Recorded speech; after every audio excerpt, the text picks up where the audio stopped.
గోదావరి జిల్లాలో ఎర్ర కాలువ ముంపు వల్ల నష్టపోయిన పంటలను మంత్రులు పరిశీలించారు. ఉండ్రాజవరం, నిడదవోలు మండలాల్లో మంత్రులు పర్యటించారు. పంట నష్టం వివరాలు తెలుసుకున్నారు. బాధితులకు నిత్యావసర వస్తువులు పంపిణీ చేశారు.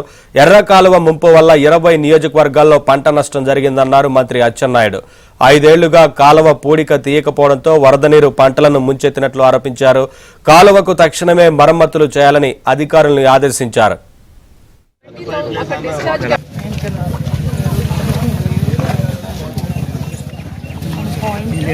ఇక్కడ నుంచి వాటర్ మన స్ట్రక్చర్స్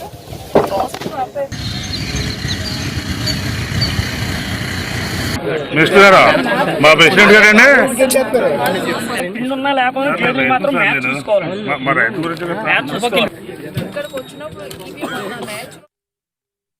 గత ప్రభుత్వం తప్పిదం వల్ల ఎందుకు ఈ మాట అంటున్నానంటే, అటు వెస్ట్ గోదావరి, ఈస్ట్ గోదావరిలో 20 నియోజకవర్గాలు దాదాపుగా 6 సంవత్సరాల నుంచి ప్రతి సంవత్సరం కూడా ముంపుకు గురై రైతులు కన్నీరు ఏడుస్తున్నారు.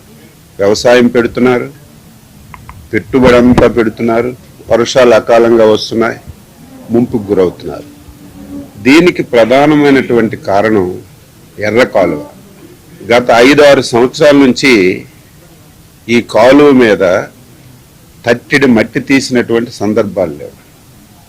ఎక్కడైతే స్లూయసెస్ ఉన్నాయో, ఎక్కడైతే ఈ గేట్లు ఉన్నాయో దానికి కనీసం గ్రీజు కూడా పెట్టక మొత్తం కాలువలన్నీ పూడికైపోయాయి.